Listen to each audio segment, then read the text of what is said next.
last year, data from Redfin showed that more real estate transactions fell apart than at any time since they started recording that data nearly a decade ago. Nationally, 15% of all real estate transactions fell out of escrow. In some metro markets like Atlanta, the December data showed 23% of real estate contracts fell out of escrow. That's 1 in 5 deals. Now, some of these transactions, they were going to fall apart no matter what. There are certain things that happen that are out of our control. We have government shutdowns, layoffs, buyer loses their job, can no longer get qualified for a mortgage. There's nothing we can do about that. But what I've been experiencing is a lot of these transactions fall apart because buyers and sellers right now, they're misaligned. They're misaligned. And we're all Keller Williams agents, right? So we teach models and we teach systems. But I believe that a lot of these transactions don't fall apart because the agent doesn't know what to say, but agents don't know how to navigate tension and fear and ego. And they don't know how to navigate the misalignment. They don't know how to navigate the misalignment in these high stakes conversations. And that's the skills gap that we need to improve. That's the 15%. And that's what the Agent Advantage is designed for. Can we all agree that in the last 2 years, our job has gotten more difficult? Yes, I see some hands raising. It certainly has for me. And you know, the Shift book teaches us that in a changing market, we need to do more. We need to make more phone calls. And we need to go on more appointments. And we need to write more contracts. And look, I'm not going to stand here on stage at a Keller Williams conference and refute what the Shift book has to say. That's not what I'm going to do. But I want to challenge agents to evolve from this perception of always doing more. And I want us to step into our power to do better, to ask better questions, to have better conversations. I want agents to recognize that by the time you wrote an offer for that buyer, you've already had 5 or 6 negotiations along the way. You see, when I say smarter negotiation, I'm not just talking about negotiating between buyers and sellers. I'm talking about negotiation with our prospects, negotiations with our clients, negotiations with sellers about price. Anybody having negotiations with their sellers about price right now?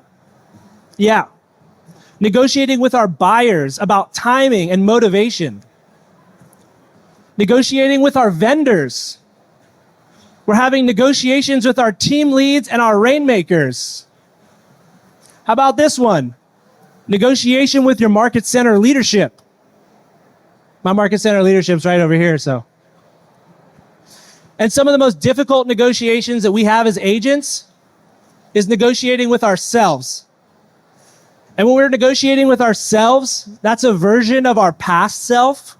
That's negotiating with a version of our future self. And I'll just share with you that when you find yourself in that situation, you have to ask the question, which version do you love more? So I'll add that when we go into these negotiations, we go into these conflicts, you can usually feel it, right? Sometimes your heart rate might tick up on your way to that listing consultation. Or maybe if you're like me, you maybe start to sweat a little bit under here when you're having a difficult conversation. Or maybe, just maybe, the little hairs on the back of your neck stick up when you feel like your client is being taken advantage of, or if you feel like the other side isn't playing ball. These physical sensations that we experience, this is millions and millions of years of biology. This is chemistry. Because our brains are hardwired to protect us. So our brains are constantly scanning for threats. And it used to be on the lookout for a predator that might attack us out of the blue. But luckily, we don't live in a time where we're worried about a saber-toothed tiger like dragging us into the bush, right? But the thing about our brains is our brain can't tell the difference between the saber-toothed tiger and the perceived threat from a cooperating agent. The biology is the same. Your brain is still trying to protect you. So as agents, what do? We default to our animal instincts. Because remember, we're just animals. And what does an animal do when it's faced with a threat? It does one of three things. It fights, it flights, or it freezes. Within the agent framework, we've labeled these responses depending on how you might engage with that conflict. So when you're faced with a conflict, you might be a turtle. The turtle avoids the conflict. The turtle retreats into its shell and prays that the conflict will disappear. A lot of people will revert to this negotiating style because they don't want to rock the boat. They want to keep the peace. Do I have any turtles in the audience? It's okay. Guys, this is a safe space, okay? I'm a reformed turtle myself. All right? Your other option when faced with a conflict is to play the puppy dog. The puppy dog just kind of rolls over and just agrees with the other person. You just go along. You might think to yourself, I really care about this relationship. I care about this person, but I don't really care what happens here. So you just roll over. You play the puppy dog. And some of us, when we go into a negotiation, we act like lions. And if you're a lion, you want to win. You want to win at all costs. And I'll tell you something. In a negotiation, every time there's a loss or there's a perceived loss, it always comes at a cost. And I bet you there's I see a lot of people shaking their heads who self-identify as lions. And I get it, guys. We're real estate agents. We're supposed to be tough negotiators. And I'm not saying that any of these negotiation styles are wrong. There's absolutely a time and a place in our business and in our life for each one of these. What I'm saying is that these are our default modes. These are our animal instincts. And in some markets, we can get by on just these three alone. But not this market. This market demands that we ask better questions. And it demands that we have better conversations. It demands that we come from curiosity and we have empathy. This market demands that we show up as an agent negotiator. To be an agent negotiator is to override your animal instinct and to embrace your humanity. It challenges agents to see conflict as a collaboration, as an opportunity to get creative. It reminds us to ask questions. Questions like, what actually matters here in this negotiation? Questions like, what am I or my client trying to protect? Questions like, what are we afraid of? You see, AGENT is an acronym. It's our guide for when the little hairs stand up on the back of your neck or when our claws come out. Notice the animal imagery there when your claws come out. So AGENT stands for A, aware. When we feel our heart rate tick up, we don't go headfirst into that conflict. We stop. We take a breath. We become aware that this is a conflict, and we ask ourselves, how much do I care about this person? Or how much do I care about this relationship? And we ask, how much do I care about the outcome? We get to decide if we care about those things. We get to decide if collaboration is the correct course of action. And if it is, you ask the question, what would an agent do? G, ground yourself.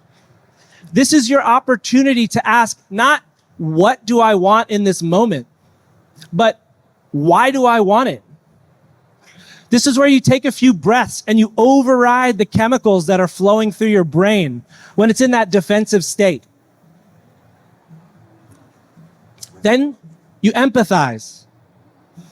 Empathy is doing the hard work of stepping in the other person's shoes, not to agree with them, but to understand where they're coming from. And this is your opportunity to ask questions like, what pressure is this person under? What is this person afraid of losing? What assumptions do they have? And what data is navigating their decision? Once you've done that, the fun starts. You can negotiate. And this is your opportunity to get creative. You're able to connect dots that weren't previously available to you because you took the time to ask questions and to understand. And then you tie it all together with a written agreement that clearly outlines what both parties are supposed to do.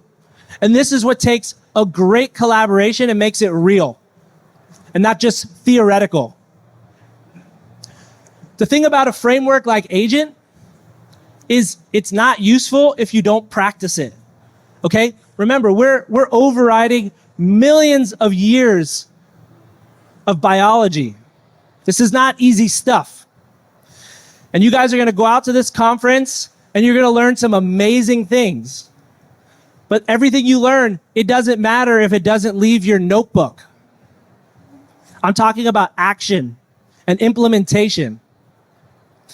Luckily, we live at a time where we have a coach, we have a role play partner, we have a tutor,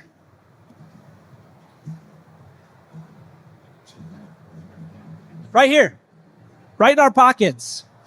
We have AI tools, including an AI agent coach that can allow you to rehearse a conversation before it actually happens. This gives you the opportunity to simulate a conflict, to map interests, to come up with creative solutions before you ever even step into the room.